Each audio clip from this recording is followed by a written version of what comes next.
Okey, apa sudah jadi dengan kes saman saudara Azam Ya. ke atas Tommy Thomas? Okey, sebagai latar belakang dululah saudara Jinggu.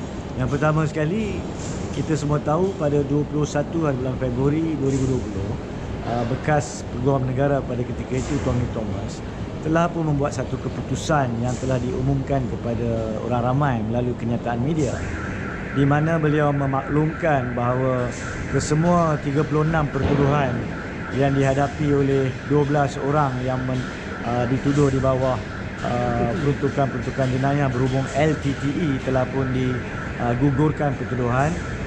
Dan selanjutnya selepas itu saudara Khairul Azam sebagai pengadu telah pada 28 Februari, seminggu selepas itu, membuat laporan polis berhubung dengan aduan bahawa dalam pendapat beliau terserlah di permukaan keputusan tersebut kepercayaan bahawa bekas Peguam Negara telah pun melangkaui kuasanya untuk menggugurkan pertuduhan, disebabkan terdapat satu kenyataan oleh Menteri Dalam Negeri pada masa itu, iaitu Tan Sri Muhyiddin Yassin, Perdana Menteri sekarang, yang telah menyatakan bahawa kuasa untuk membiarkan atau menggugurkan LTTE daripada jadual sebagai suatu organisasi terorisme adalah bidang kuasa menteri dan bukannya bidang kuasa Peguam Negara.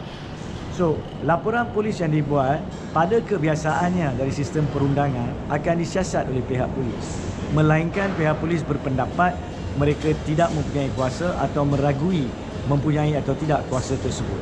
Jadi dalam kes ini, kami percaya apa yang berlaku adalah pihak polis meragui mereka mempunyai kuasa untuk menyiasat, sebab di bawah perlembagaan mereka berpendapat bahawa Peguam Negara mempunyai kuasa mutlak untuk menentukan permulaan pertuduhan jenayah ataupun pengguguran pertuduhan jenayah.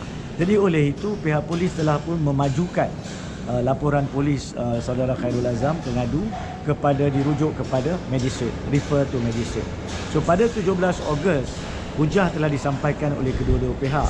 Isu pertama yang perlu mahkamah putuskan adalah adakah dia mempunyai bidang kuasa dalam kes seperti ini untuk melaksanakan tanggungjawab menyiasat aduan, membuat inkuari dan kemudiannya mencadangkan pertuduhan dan mengeluarkan saman.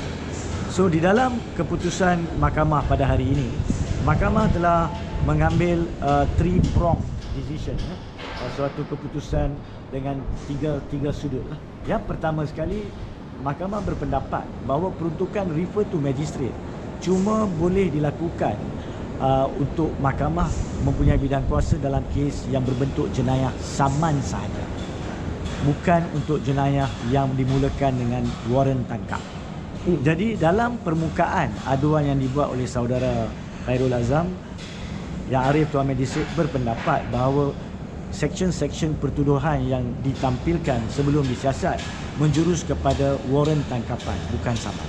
Jadi atas dasar tersebut, beliau berpendapat tidak ada bidang kuasa untuk meneruskan dengan prosiding-prosiding di bawah Seksyen 128 Kanun Acara Jenayah dan seterusnya. Itu yang pertama. Yang keduanya, beliau juga berpendapat bahawa jika pun diteruskan, maka isu berkaitan dengan perbalahan bidang kuasa antara Menteri Dalam Negeri pada masa itu dan Peguam Negara pada masa itu adalah cuma satu isu yang mempunyai pandangan berbeza kedua-dua pihak. Tapi dalam pandangan Tuan Magistrate, alasan-alasan yang dinyatakan oleh Tommy Thomas di dalam kenyataan awam beliau dalam menggugurkan pertuduhan LTTE tersebut, bagi pandangan Magistrate tidak tercacat daripada komen Tan Sri Muhyiddin pada ketika itu. Dan oleh itu beliau berpendapat memandangkan Peguam Negara mempunyai budi bicara mutlak, maka tidak boleh diganggu-gugat keputusan Peguam Negara untuk menggugurkan kes melalui suatu siasatan inkuari yang berbentuk jenayah terhadap beliau. Yang ketiganya, beliau juga berpendapat memandangkan pada tarikh yang sama, pihak pejabat Peguam Negara yang hadir melalui Timbalan Pendakwa Raya telah menyerahkan satu sijil mengatakan bahawa jika pun mahkamah teruskan dengan inkuari RTM tersebut, refer to magistrate itu, pihak pendakwa raya tidak akan meneruskan dengan pertuduhan terhadap Tan Sri Tommy Thomas. Dan atas dasar tersebut, mahkamah berpendapat jika pun dia mengenal pasti ada atau tidak adanya jenayah, jika pun beliau teruskan dengan penderafan pertuduhan jika pun ada dan pengeluaran saman, tapi ianya juga berbentuk akademik sebab tidak akan diteruskan oleh pihak yang mempunyai bidang kuasa mutlak, iaitu pihak pendakwa rakyat.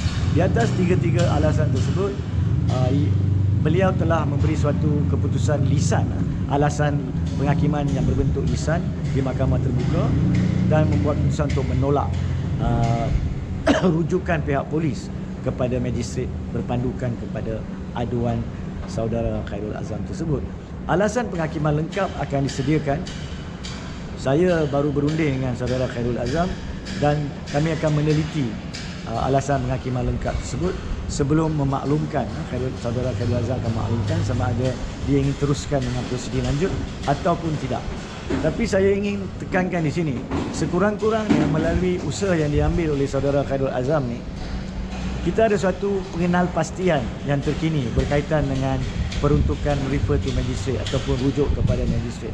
Kerana sekarang ni jelas, kalau pihak polis mendapat aduan dan sekiranya kes itu berbentuk jenayah di bawah waran tangkap bukan saman, maka pihak polis janganlah perlu memajukan RTM atau refer to magistrate untuk mengambil masa magistrate sebab mahkamah berpendapat tiada bidang kuasa. Pada perkara yang sama, kami juga telah berbincang dengan Yang Arif Timbalan Pendakwa Rakyat tadi dan beliau setuju untuk mencadangkan kepada ketua beliau iaitu Tan Sri Perguruan Negara untuk memberi makluman kepada pihak polis tentang keputusan hari ini supaya dalam masa-masa akan datang prosiding dan tata urus siasatan jenayah tidak perlu cacah marba. Kalau tidak ada RTM maka jangan RTM. Ya. Dan jika pihak polis berdapat tiada apa-apa jenayah yang ditampilkan melalui aduan, maka maklumkan secara bertulis terus tanpa segan silu kepada mana-mana pengadu untuk pihak pengadu mengambil nasihat undang-undang, dan jika beliau ingin teruskan dengan hak di bawah undang-undang, beliau boleh teruskan melalui prosiding lain. So ini suatu kebaikan daripada keputusan hari ini, jika pun keputusan itu tidak diteruskan kelak. Tapi yang lainnya kita tunggu saudara Khairul Azam, mungkin dia nak tambah